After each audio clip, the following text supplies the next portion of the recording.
Vous m'entendez maintenant? Ah, c'est superbe. Do you understand me? Can you hear me? Before we start, we will sing, if you like. The translation too, is okay? Oui, c'est parfait.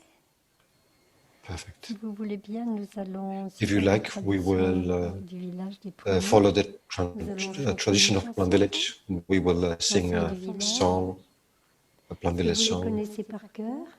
Do you know this one by heart? Yes? Je prends refuge dans mon île intérieure. I take refuge in my island within. Would you like to start?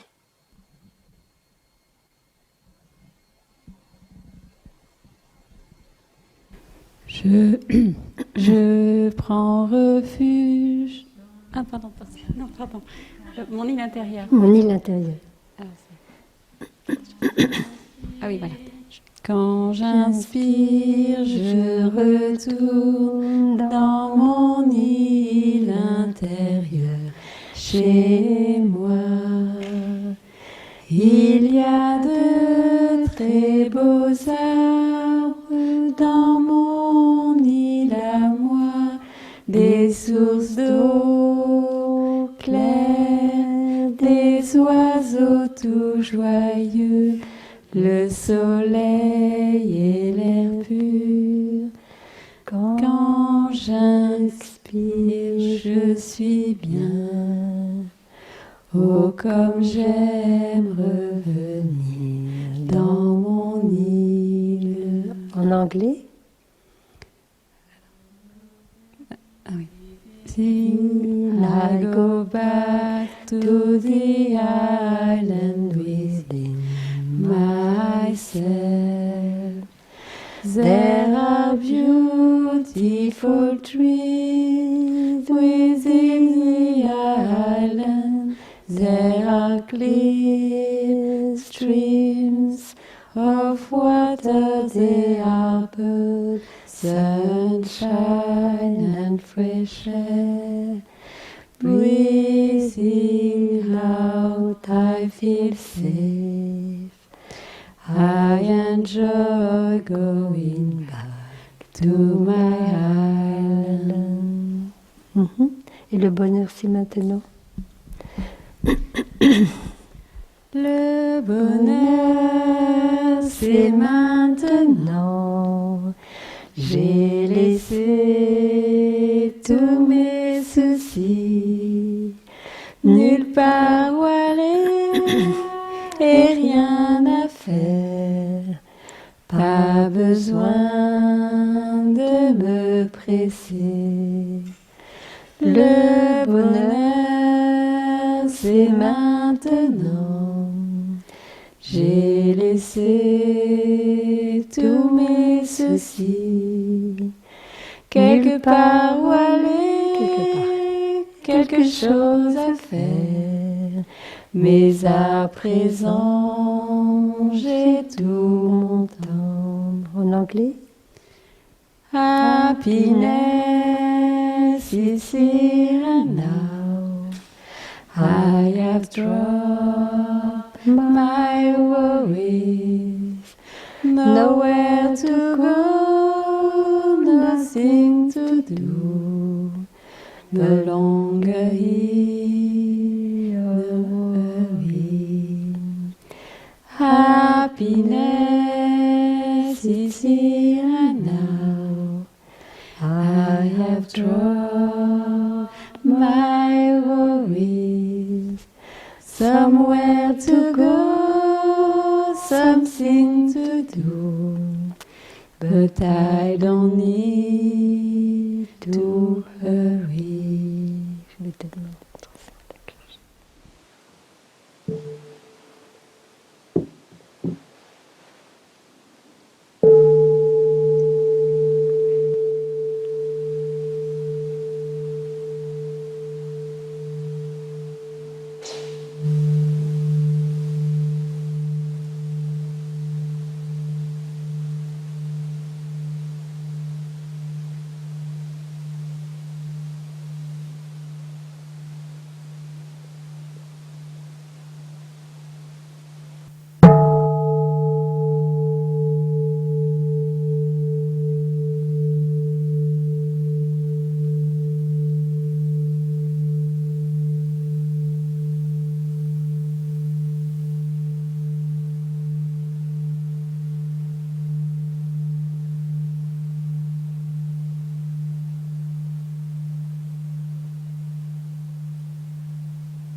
Cher Thai, j'ai apporté Thai Dear avec Thai, moi. I bring Thai with me. He is here for you. He is here for you.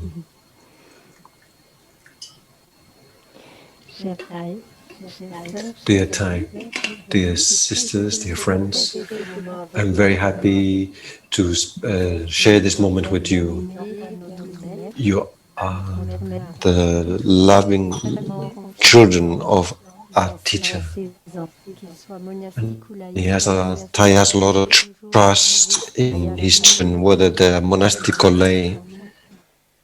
When our master arrived in the West, when he was in the West to bring peace to Vietnam, and when he was exiled, our master turned to the lay friends to give rise to a sangha the quickest possible so that he could go on.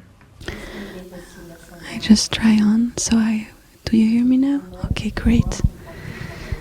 So I'm very happy to talk in French. It's an honor for me to be.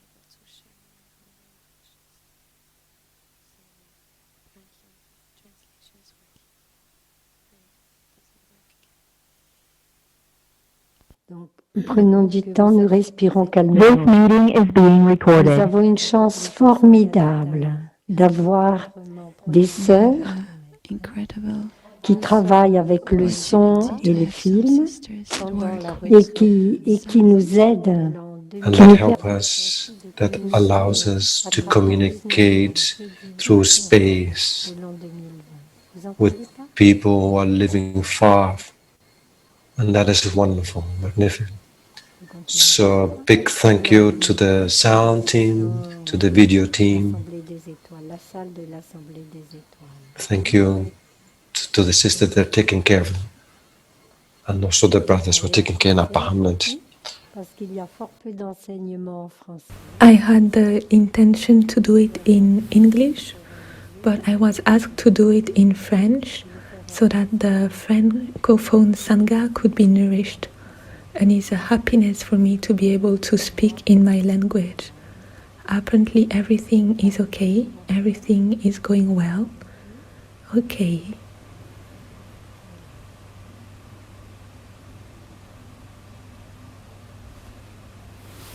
We take time, we breathe calmly together.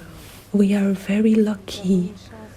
We have sisters that are working with the sound and the filming. And they are helping us. They enable us to communicate.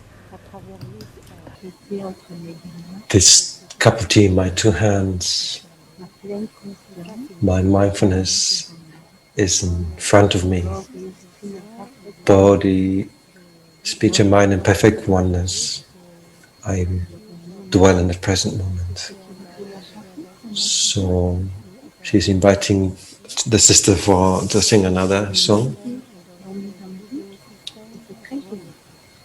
So there's a sister that put this guitar into music and is very beautiful.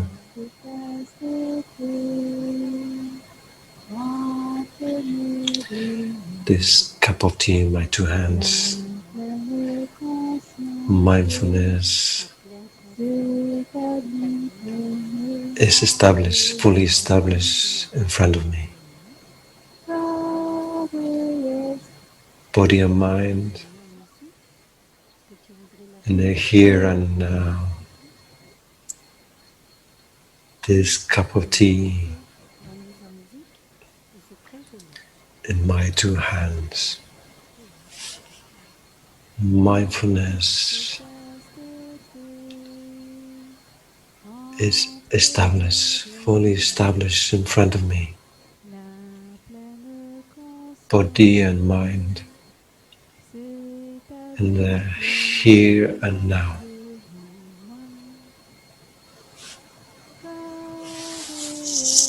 Thank you, sister.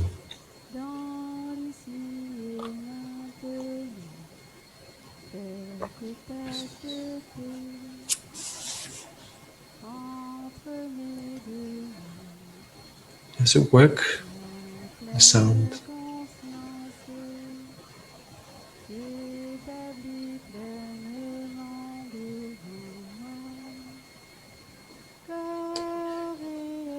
Today I wanted to speak about love.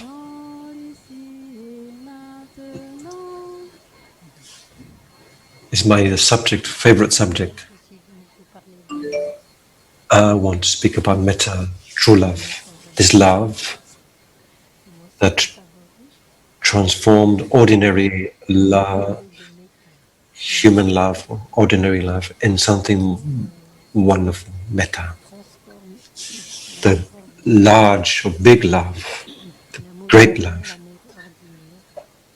When we first met our love, when did we met true love the first time? Who is our teacher, love teacher? Is the person or people that are going to give us the direction of true love, of love? Are they our parents, our mothers? If we didn't have a mother or father, there was people that took care of us and that helped us be the beautiful person we are now. So there was someone that took care of us, that took us in their arms, that healed us, that held us during the night when we had toothache, that changed our clothes when we peed in our bed. So there was someone looking after us that gave a taste to our life, gave us a direction to our life. If we didn't receive love, nobody would survive. So we needed love for us to be here, and that is very important. Did you see the film, the March of the Emperor Penguins? It was in the Antarctic or Arctic, so it was very cold, -40, -50. So if you saw the documentary, I recommend you to see this documentary. It's very important to see the film like this, because we can see how the penguin couple, emperor penguins, they fight against the cold and in it to bring about their little chick. So the mother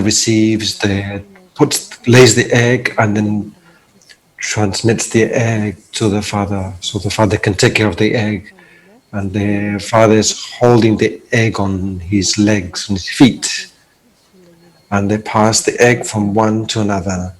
It's a tragical moment, because sometimes the egg slides, and if it touches the eyes, the egg gets destroyed. So if you've seen this documentary, you can see the despair of these two animals. So sometimes when they lose the chick, they cry in despair. So all the efforts they've invested in this egg is lost. So this love, the love of the motherly love, exists also in the animal world. She's speaking pretty fast, so.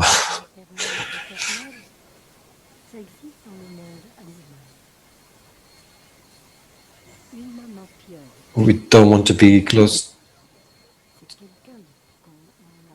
and I don't understand what she means by pieuvre.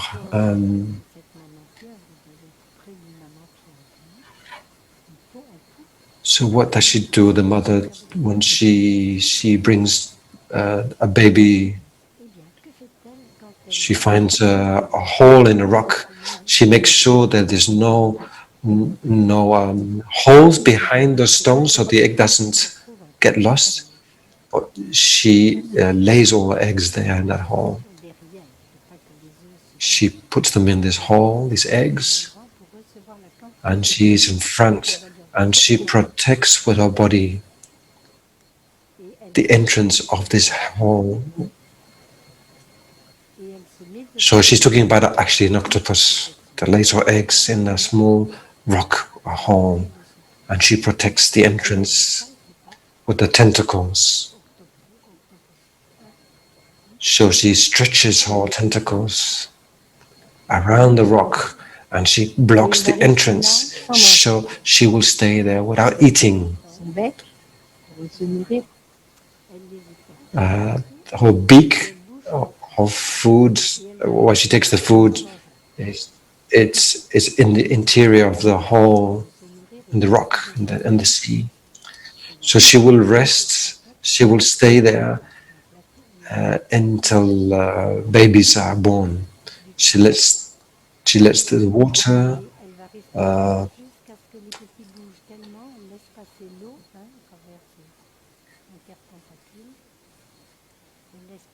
so when she noticed that the babies are starting to hatch and they're ready, she lets go, nearly dead.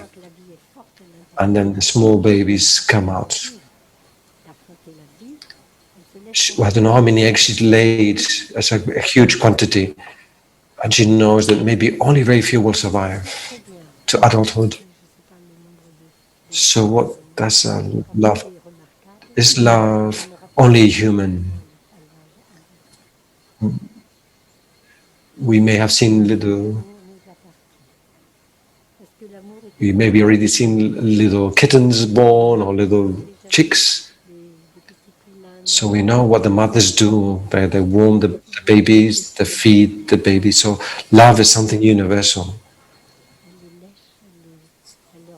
So a tree gives birth to flowers, perfumed flowers, to attract the pollinators, like the bees. She gives birth to seeds, and the seeds are of children. She protects the children. I already spoke about the fruits before.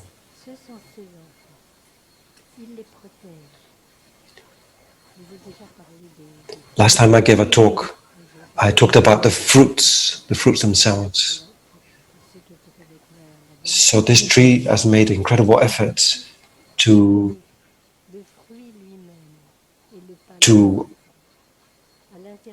offer to the seeds, to nourish the seed as much as possible. She places inside of the fruits one seed as a hot child with all what this little seed needs until the seed grows into a little tree. That is love that is there. She never doubted. And we eat the fruit often without any respect, without any love. We realize that tree has given birth to this treasure. That's why the tree gives birth to so many fruits, because she knows that with such a large quantity, something will be able to survive and reproduce. So the animal that may take a fruit will take the fruit and then drops the seed that the seed will take root somewhere. So everything is very well organized. The intelligence, the consciousness is everywhere. Love is everywhere. It didn't doubt. Love is around us. And maybe if we speak to the stones, we have this capacity to speak to the stones, they probably will tell us that I'm doing my best to create a beautiful landscape.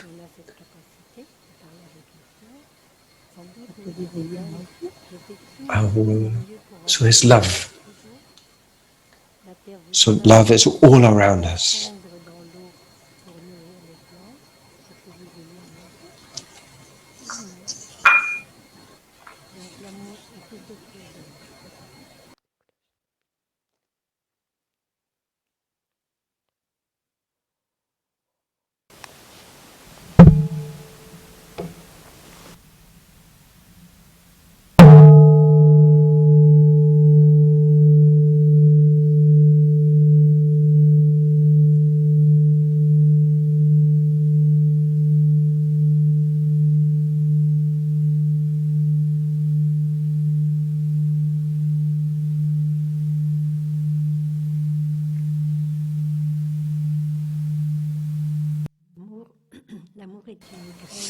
Love is a seed that we need to water.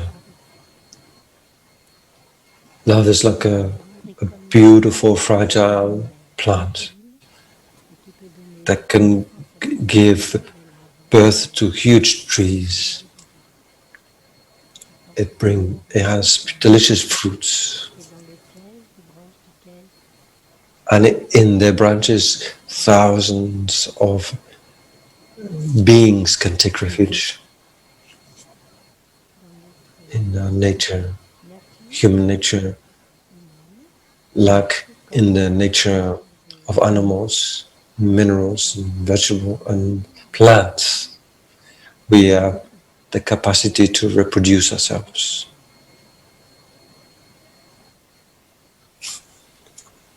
And our ancestors have transmitted their body, a mother and father. If I take away my father or my mother, I wouldn't be here. I wouldn't exist. If I take out my ancestors, I wouldn't be here.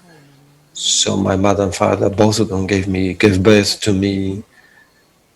They gave me, they transmitted to me all the genes. So in these genes, there is also the genes to reproduce. How is this? How is possible that a swallow that flies in the sky and that hardly touches the ground, she builds a nest with her saliva and the mud from the ground, and this little swallow, does she know how to build this nest where she was born? What do you think? Maybe not. She doesn't know about this. It's like, how would you build a house? So in the tradition, genetic tradition, we have all the guidelines necessarily. And genes, and the bird's genes is like that for the swallows. Spontaneously, they will only choose another swallow to breed. She will find a nice looking swift, and they will build a nest like the ancestors. So the memory, genetic memory, the cellular memory, they will know how to build a nest.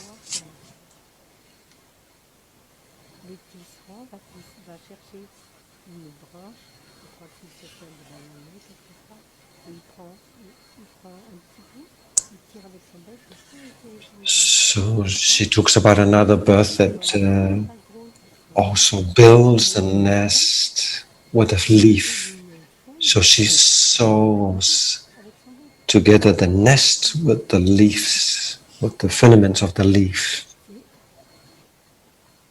So it's written in the genes.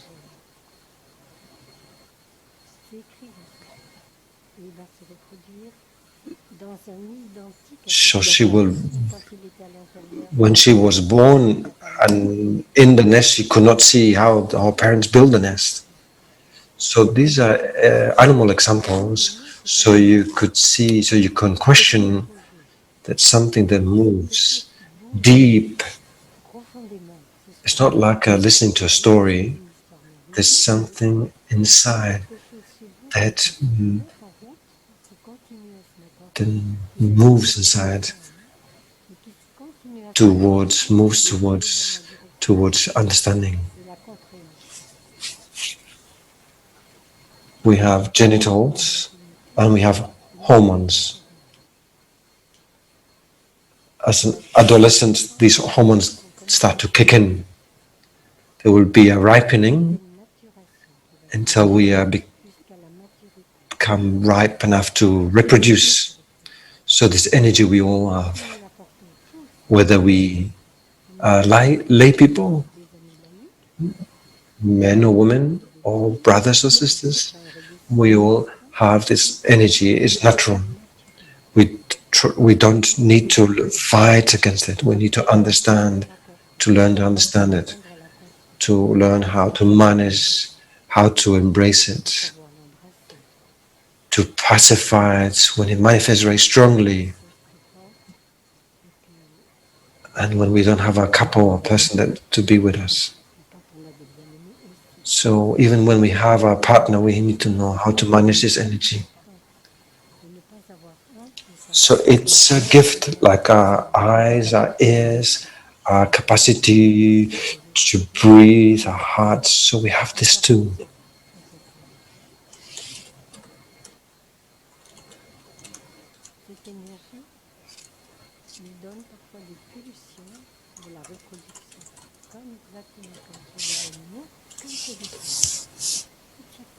So in the trees will leave the pollen, will allow the pollen.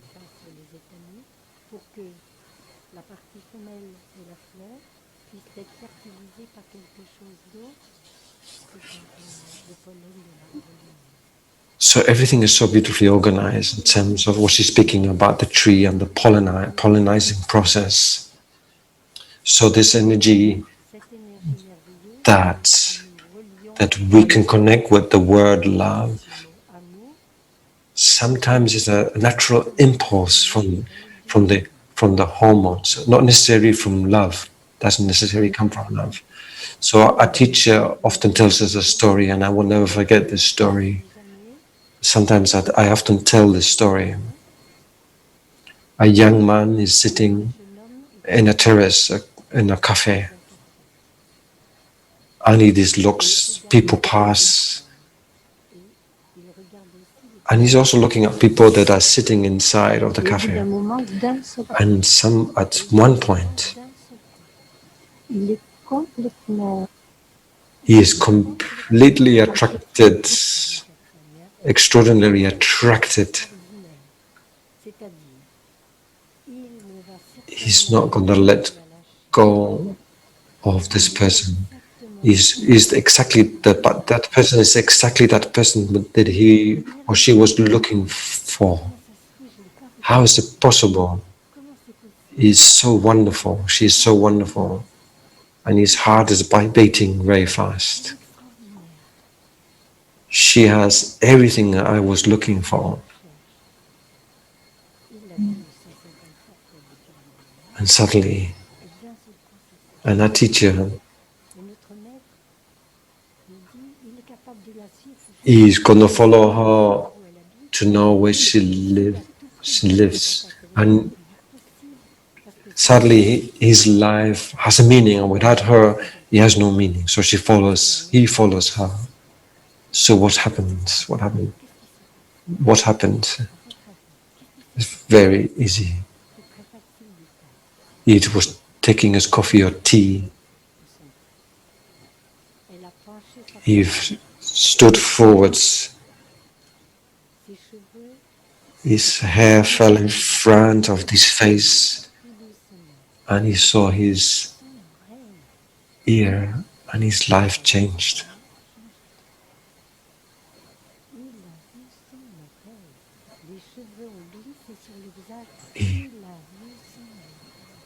I'm sorry, I don't quite understand that. So Tai explains, when he was small, one day he had an intense stomach ache, and he was crying, and then suddenly Mum came in, and she came forward to him, and her hair touched his face, and he saw his mother's ear the moment she picked him up. So suddenly, often our attraction towards someone may come from that. So it could be that the air that liberated the ear of this woman brought this image to him. Our attraction towards love stems already from our birth. In the moment of our birth, we knew that if nobody takes care of us, we will die. So intuitively, the original fear comes from these moments. It's written in our cells. We need someone to save us at all costs, so I can survive. So with this original fear is the original desire. Somebody that's going to love us, somebody who's going to take care of us, like our parents or people that took care of us. They give us their life.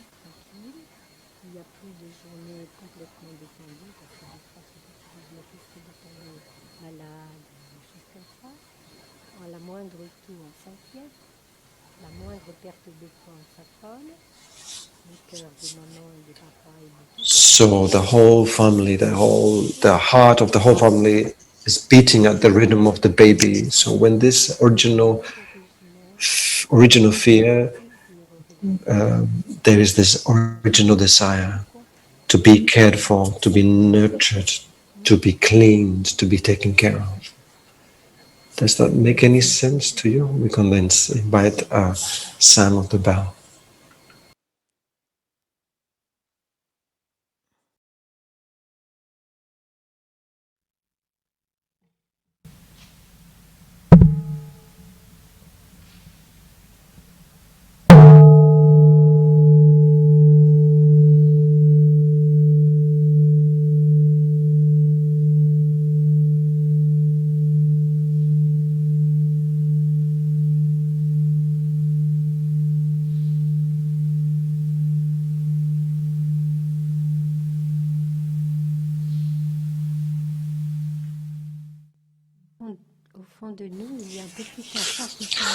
So inside of us, there's always a child that asks for our mother and our father.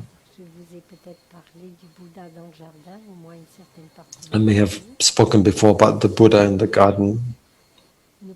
We project an image on the people who is in front of us, like this story of this man in the cafe and the woman that passed by, revealed our ear through her hair, and reminded him of the image of his mum when he was a child.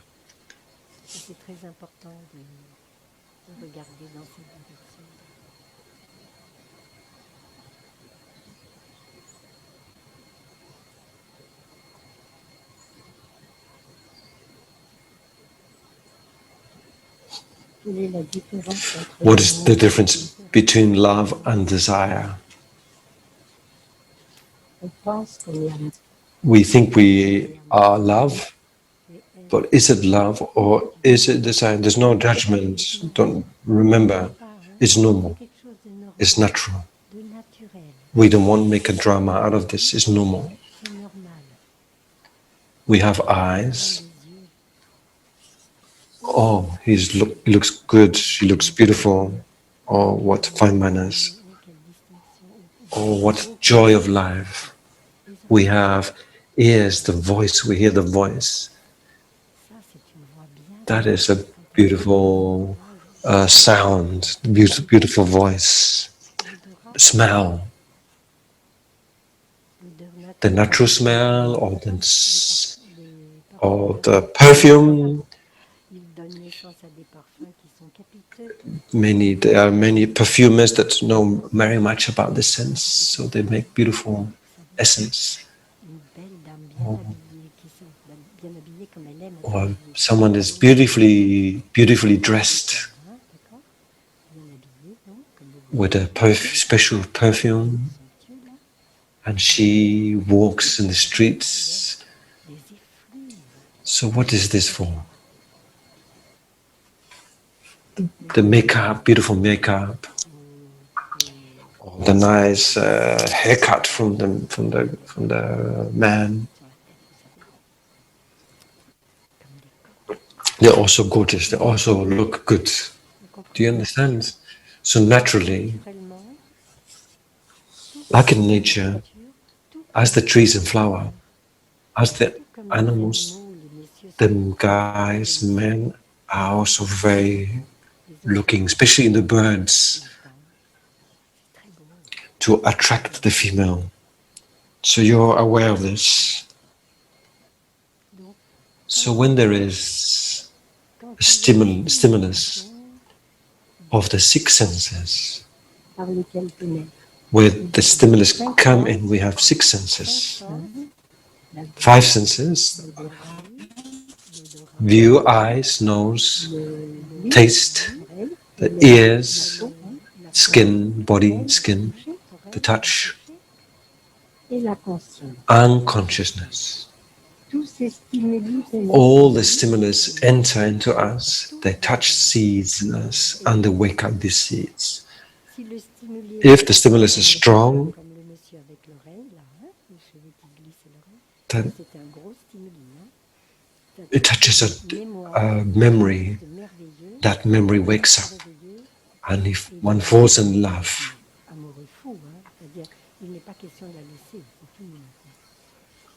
so she's talking about the story of this guy in the cafe and the woman, how that impacted him.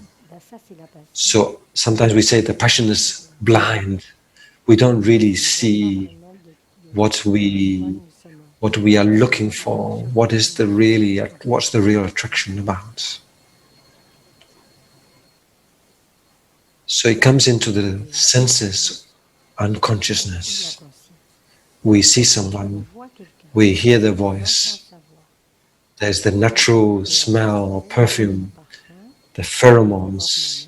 Also the body produces the smells that we don't necessarily notice, but they are there.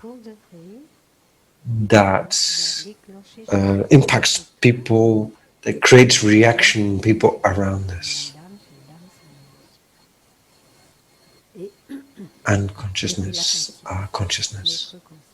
And the memory of something that is beautiful, comfortable, where we feel safe. And that's what brings about this feeling of love, quote unquote. So if we don't want to fall in the trap of this man, we put guardians in front of each sense. In each of the senses we put a guardian, and the guard is invited when we notice something like a beautiful man or woman. If we want to choose to love, that means we want to build love and not just a passion. We have to be careful.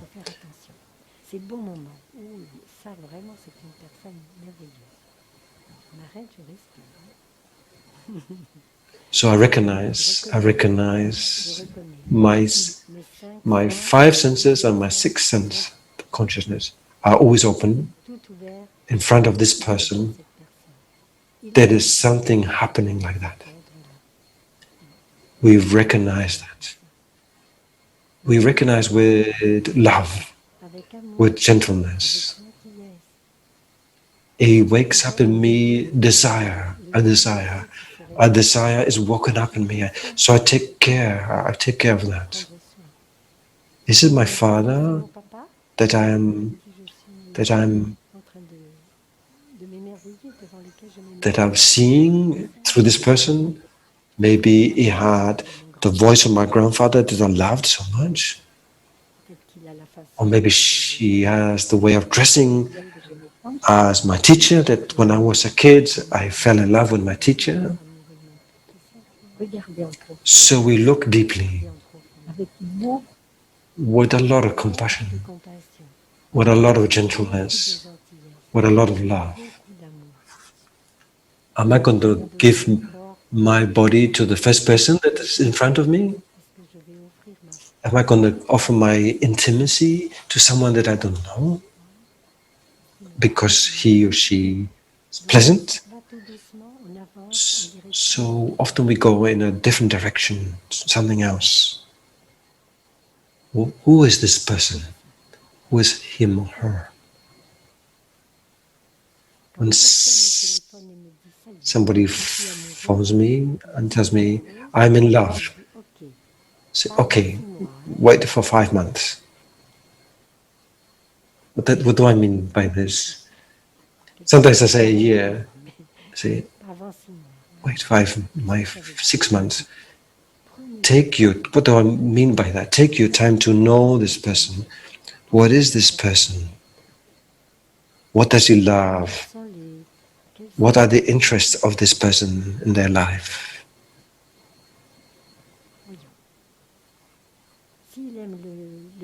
Does he love rugby?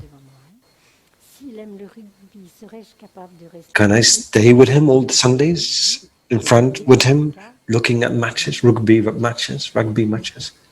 Do you love him? If you love him, you would do that.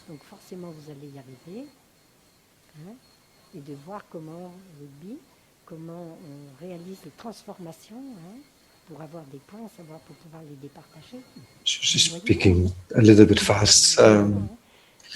So, if you're a man, would you accept on Sundays or Saturdays to go and sing in a choir, do classic dance, or spend this weekend at the opera with her? So who are you? That I feel so attractive to. Who are you exactly? You look so wonderful, but who are you?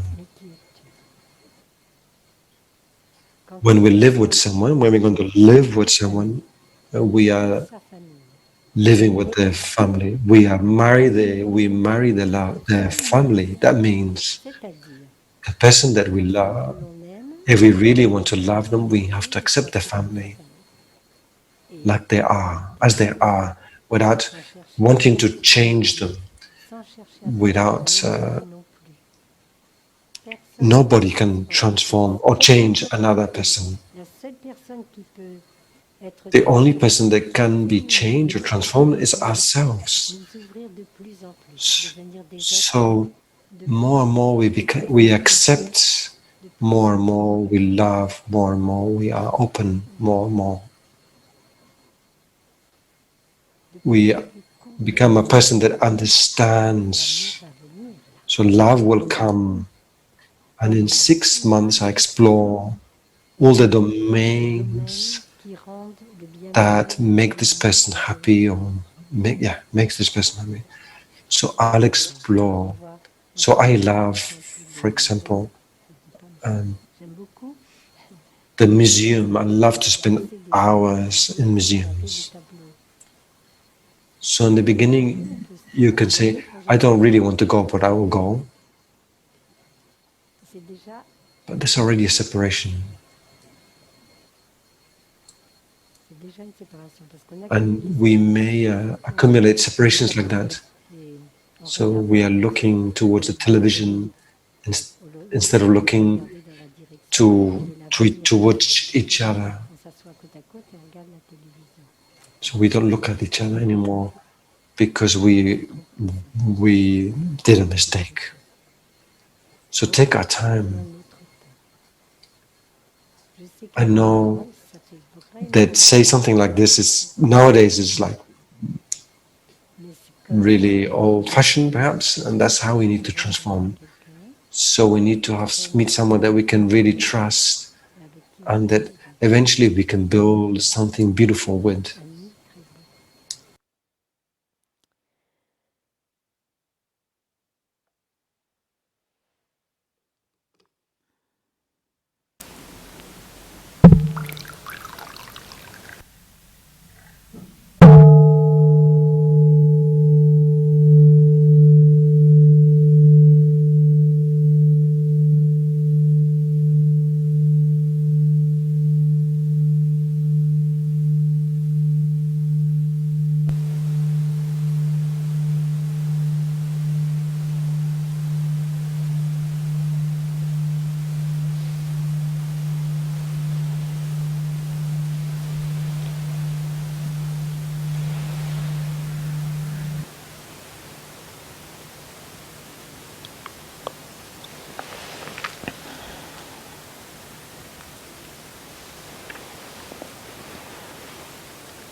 a Thai that we love.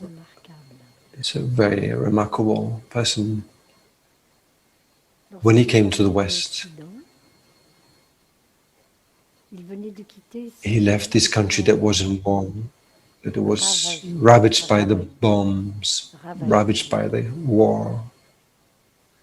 The forest, fields, houses, towns, everything destroyed. There was hardly anything to eat or to survive. And that teacher arrives in this world where we live, where we have everything.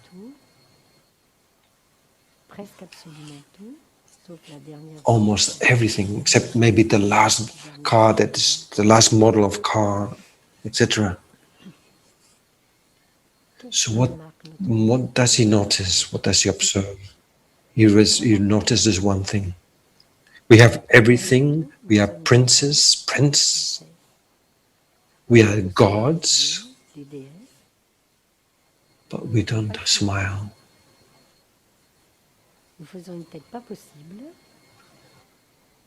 We are never satisfied. We are always running behind something. We are looking for something. Always looking for a satisfaction that will satisfy us. And a teacher, instead of criticizing us, they have everything, we have nothing.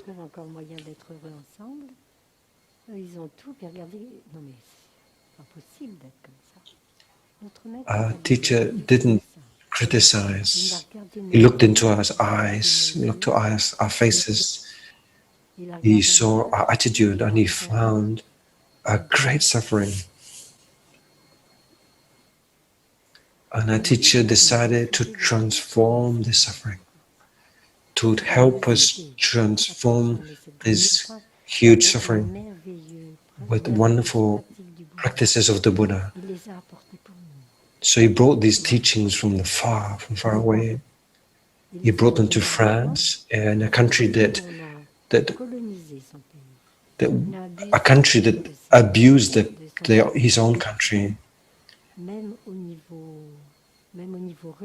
Even at the religious level, we broke their statues. So how can we? So I'll start with the Four Noble Truths. We'll start with that. The first noble truth is suffering or ill-being. We don't know that we are suffering, but we are suffering. The second truth is there's a reason for this ill-being, of this suffering. That's the second noble truth. It's the cause of suffering. And if we discover, we can transform it. We can liberate ourselves from it.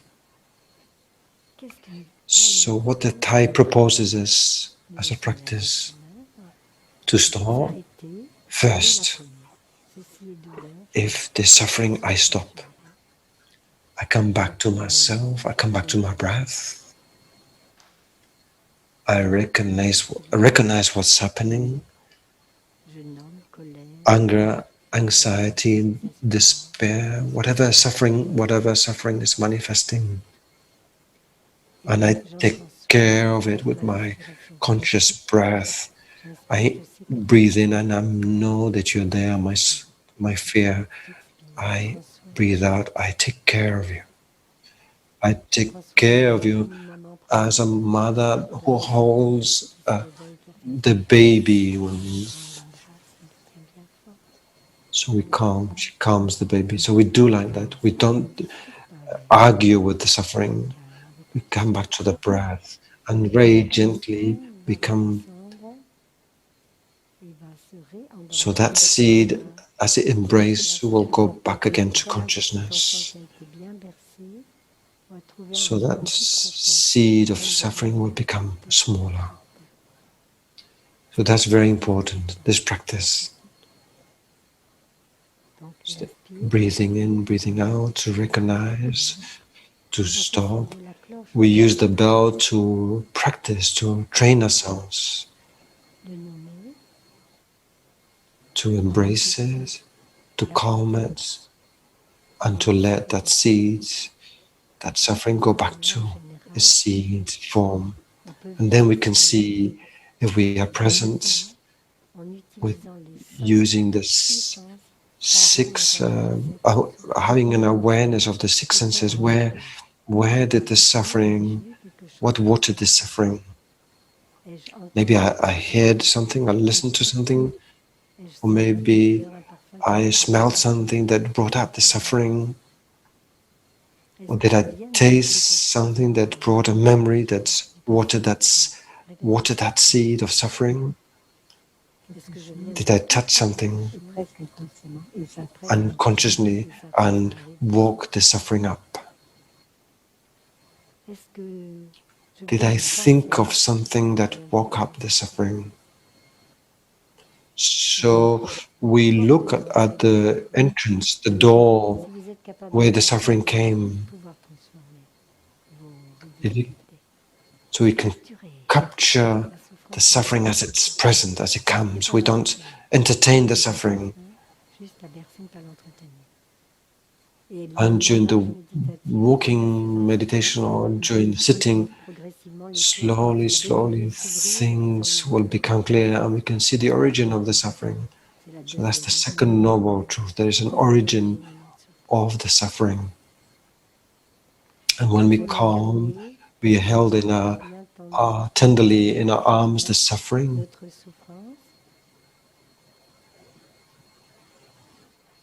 In this moment, we can transform the suffering.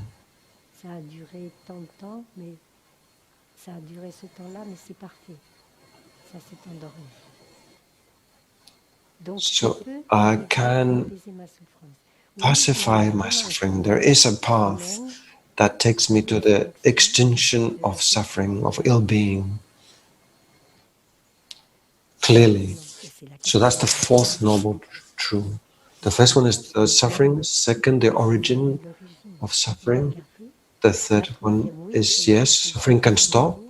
And the fourth one is there is a path. And every time the suffering arises, I can be in touch with the stopping, with the breathing, recognition, embracing, pacifying. And every time I do that, this seed of suffering will become smaller and smaller. And I'll be able to remove this sharp knife that is in my heart, and I can remove it.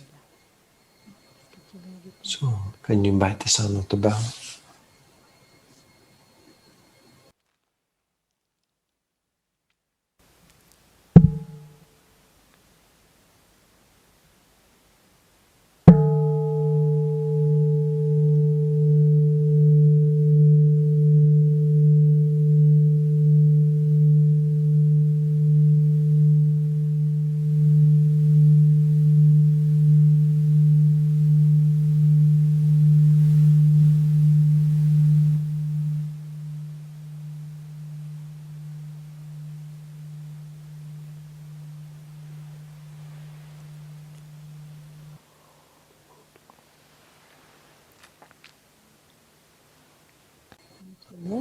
Our teacher,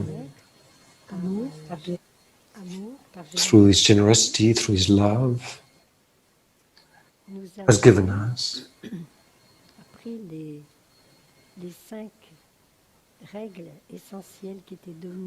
the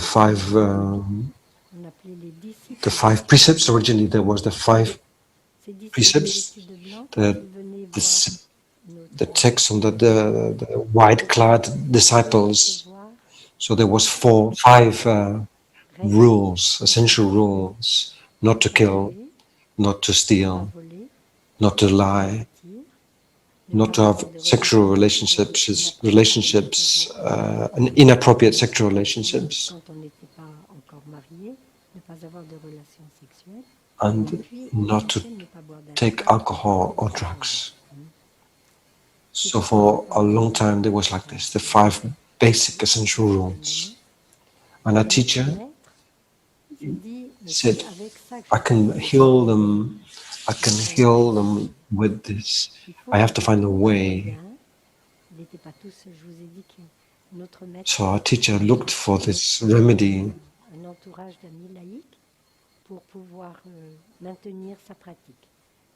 So Sangha is an important element if you want to survive as a practitioner outside of the monastery. So our teacher practiced looking deeply and gave birth to the 5 mindfulness trainings. When I arrived in Plum village in 85, they were called precepts. And as a Westerner, when we hear precepts, we don't like it. But then Thai changed and named them trainings. So we had less fear. So if it's a training, it's easier to practice them. So everyone knows in this hall the 5 mindfulness trainings, right? But I will read for those of you.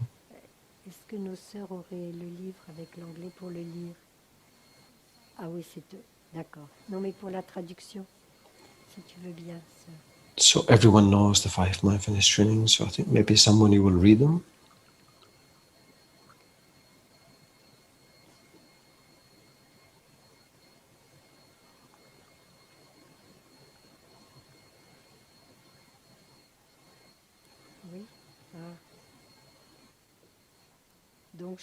So I'll read them very slowly.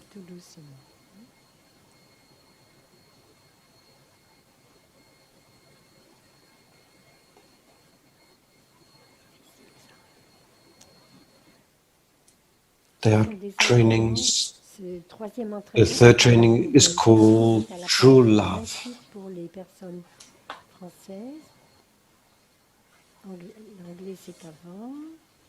So she's looking at the chanting book, so there is the French version and the English version.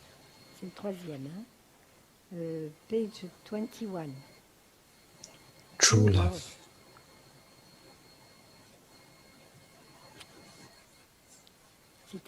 It's a wonderful text. Troisième entraînement, amour véritable.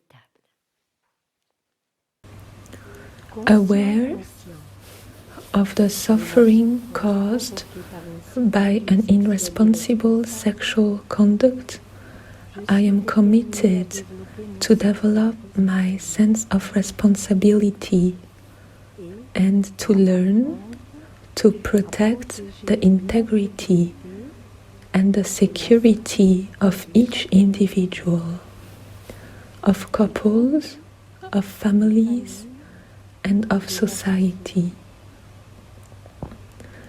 I know that desire and love are 2 different things, and that sexual relations that are irresponsible and that are brought about by craving always cause suffering on both sides.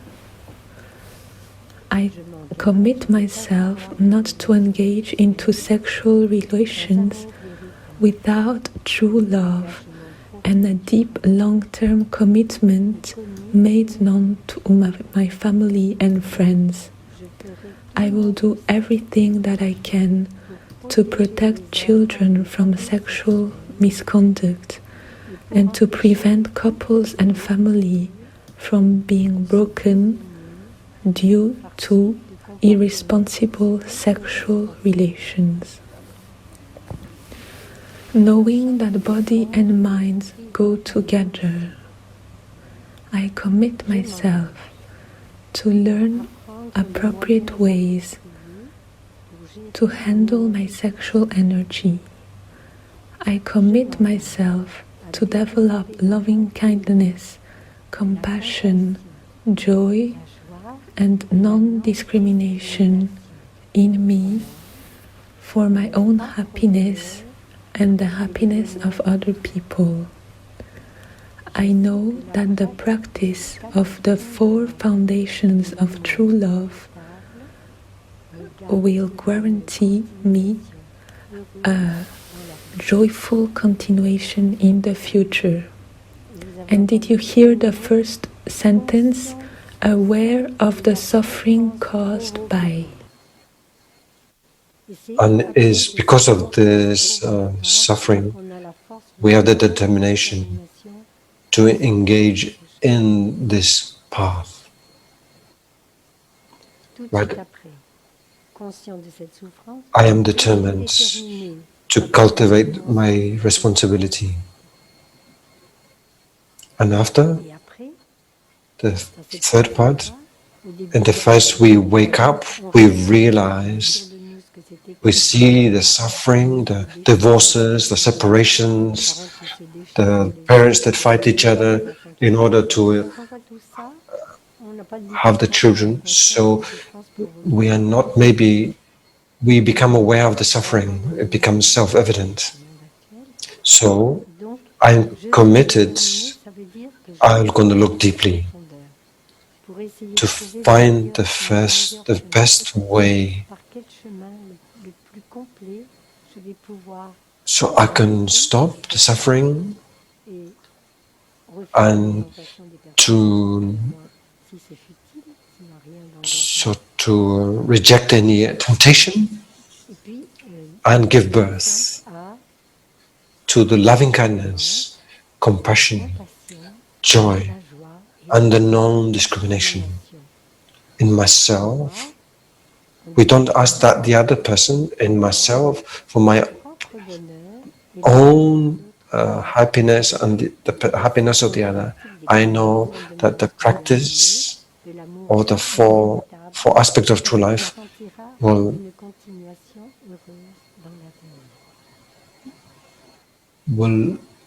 guarantee me a beautiful continuation into the future. So love can be amazing. If there's true love, a love that is a long-term commitment, we love that person, we decide to live with that person is known by our close ones, that everyone knows who I am committed to, if possible, 6 months before we have an intimate relationship with that person, so we can know that person, so we know how we react with that person. It's not the sexual pleasure that is going to determine our time together. That will go very quickly. So it's part of life, it's normal. So our teacher proposed these 5 trainings, mindfulness trainings.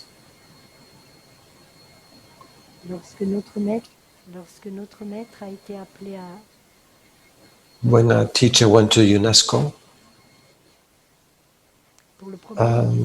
to address the issue of AIDS, often Thai was consulted. Thai is very well known as an awakened teacher. So often politicians asked Thai for advice. So he was invited to speak at the United Nations, in fact.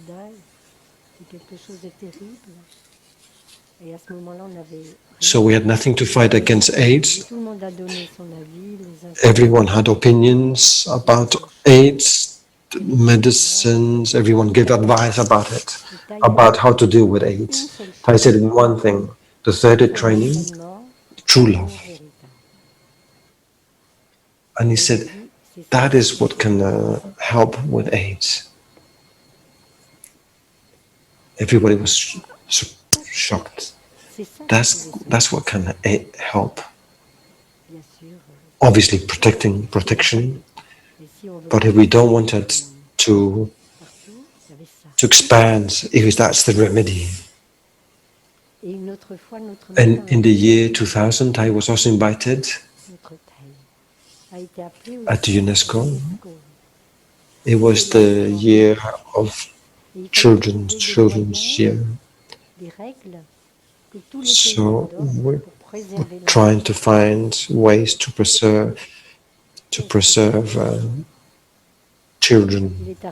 So Tai also talked about the 5 mindfulness trainings. The 5 mindfulness trainings can help the planet, can help the children as the guide. It's a guide to live a healthy life. So please read the 5 trainings. And these trainings you can sign the Manifesto 2000. Those were the 5 mindfulness trainings. And the 6th one, there was a 6th one. That's for the protecting children. So if you read both versions for the UNESCO and the one we have, they are very similar. The framework is very similar. So Tai offer an entrance for us to live in a different way. What is love?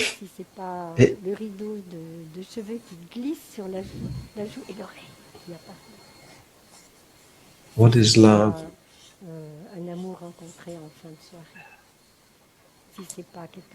So what is love if it's not basic attraction?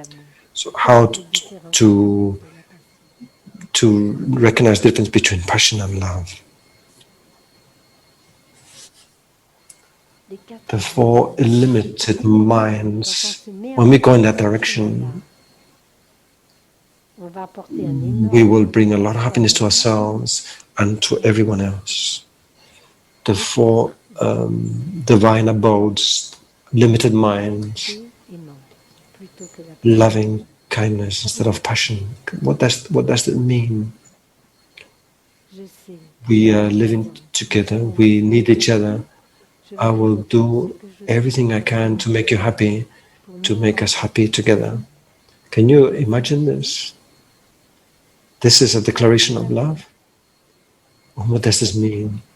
To be attentive to each other, to know when that person needs comfort, to be together, to be close. Am I loving you the way you will want me to love you? Is this the kind of love you are looking for? So something very beautiful.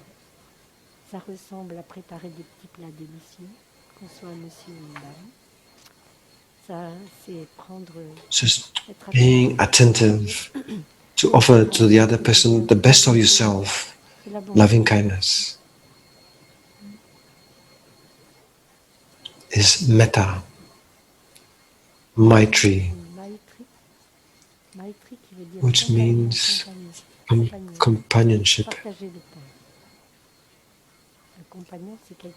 Someone who shares the bread with you. And then we have karuna.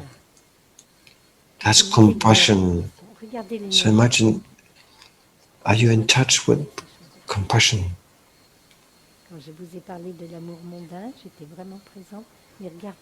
There's something happening inside of me, a different quality of energy. Karuna, compassion.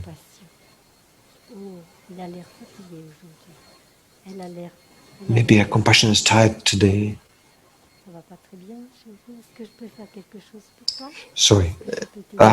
You recognize the suffering in the other person and you ask him or her about his suffering. So we are fully there to listen with our whole heart. That's the only thing we are doing.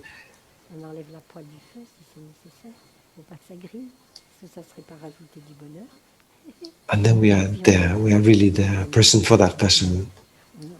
So we have large ears. So you can also use a mala. You use your mala I breathe in.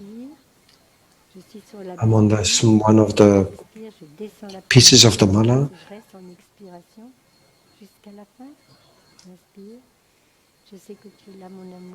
I breathe out. I'm really there for you. I breathe in. I'm aware that you're suffering. I breathe out. I am there for you. So it's wonderful to be able to do this, to be able to offer that. Compassion is the capacity to share with the suffering and joy of the other person. So if my loved one is sad, the best I can offer is my presence, with the capacity to listen, of stability, of beauty, really present, with my breath, really present for her or him, and I will listen to the origin of his or her suffering.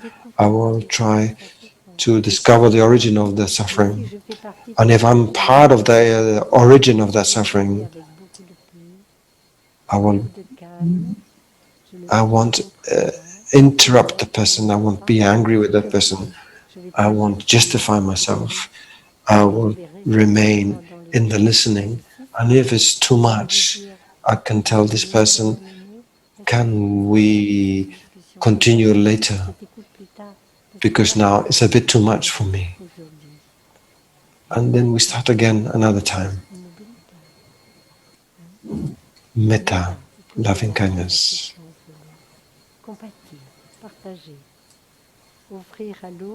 So really offering to the other person our true presence. Then we have mudita. It's a love without joy, a true love without joy. A love where there's no joy is not real love. We can't speak of a couple without joy. So is there joy with the person that you are with? Do you have a lot of moments of happiness, not just physical? How do you live together with joy? Where do you find your joy together? Is it present often or only sometimes? Is that true joy? The joy that comes from the depth of the heart, that blooms, that liberates, that is shared. Because to be joyful oneself is good, but to share that joy is wonderful.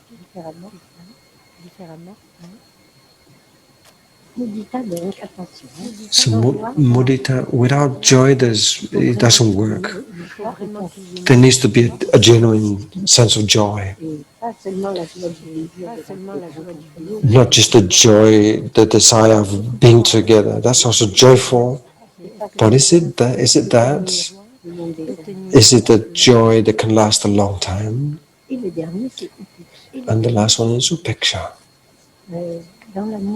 In love, upeksha plays a very important role. In the beginning of the love between two people, there's a blend, a melting together. There is a coming together, and that excludes other people. There's no space for other people in that coming together. But in true love, there's four dimensions. The fourth, upeksha, is the openness of the heart. The friends of my beloved are my friends. The family of my beloved is my family. It's my mother-in-law, my father-in-law, my brother-in-law, my sister-in-law. So to live together, we need to be in love with the rest of the family. We create a true community of love. Do you understand? It's important. C'est important.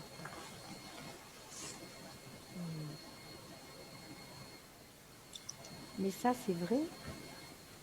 But that's true for everyone, not just for two people.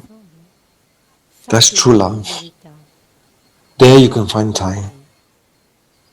Notre Thai ne sait que faire Thai pour nous rendre heureux, heureuses. is in the metta, it's in Maitri. Our Thai has big ears. Did you notice that? One day there was a young sister next to him in New Hamlet that told him, "Dear Thai, you have big ears." And I said to the sister, "It's normal because he can listen to us better." And Thai said, "Yes, that's like it is. So let your ears grow so you can have compassion. If he didn't have compassion, he wouldn't do what he did for all of us, what he's done for all of us." Mudita, do you know that Thai is a joyful being? Have you noticed Thai's smile?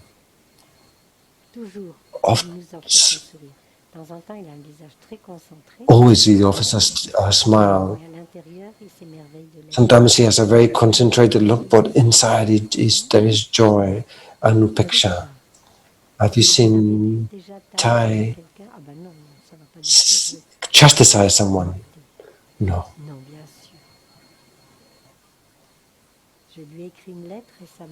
I wrote Thai a letter to Thai and I said, "You've come down to our hell realms without any fear." So that's love. Sitachenko has this love in perfect maturity.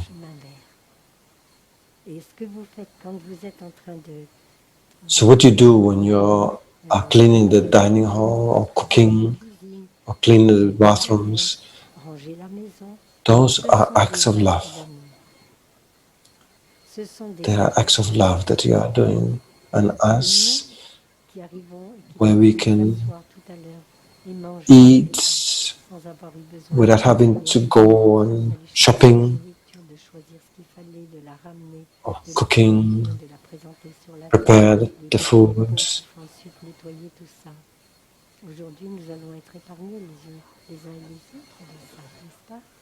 So each person takes turns in doing these things in the community. There is a great harmony in this movement without cease. And we can do that with the breath, with the presence. You bring your presence, your loving kindness, your compassion. So you may think, what shall I prepare? What shall I cook? So you think about others. Is there anybody cannot eat gluten?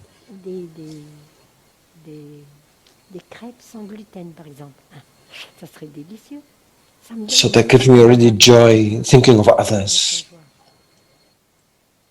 She's not me, she's not my family member, but I will make her happy. You're already done in loving kindness, you're already in compassion, you're already in joy, you're already in equanimity.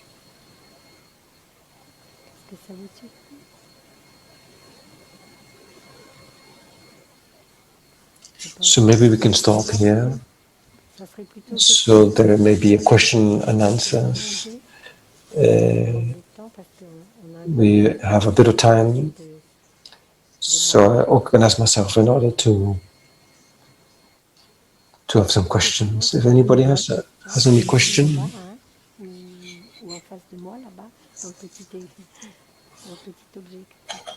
So if someone has a question on love. So today we are speaking about love. No questions?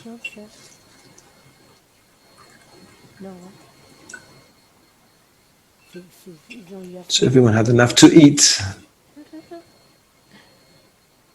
Is enough? Is this enough?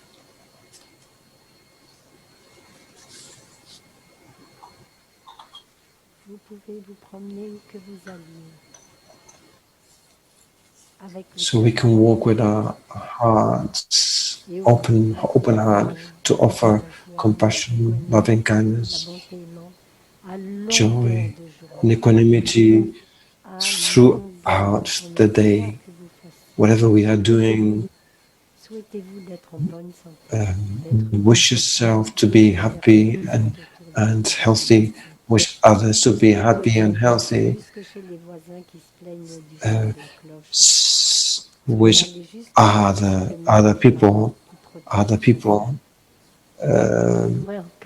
good health and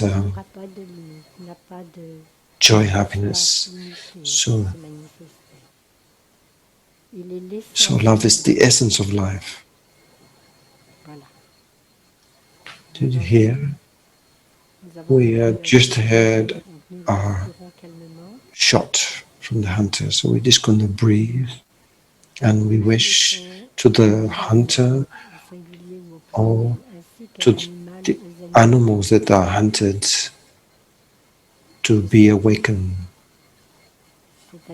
to leave the suffering that the hunters create. This because they want something different to eat maybe today. So I don't discriminate. In my heart, I wish the awakening to both the hunters to the animals that would be killed. So this equanimity, so is loving kindness. One day I said to my attendant,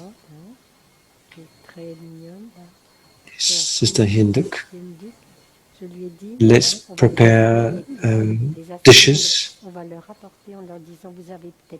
and bring them to the hunters, because maybe they are hungry. So we created, if you're hunting, it's because you are hungry.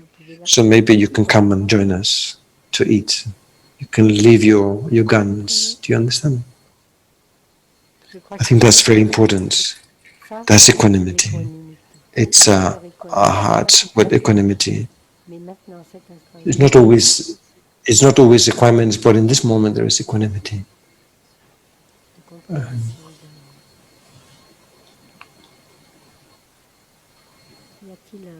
So there's no questions in the hall? No.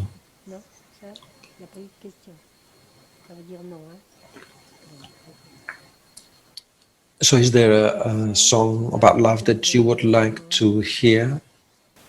Ma joie est comme le printemps, elle épanouit les fleurs tout autour de la terre.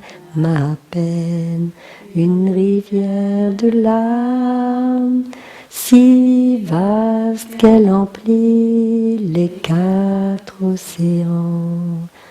Oh, appelez-moi par mes vrais noms, pour que j'entende à la fois mes rires et mes pleurs, pour que ma joie et ma peine ne fassent plus qu'une.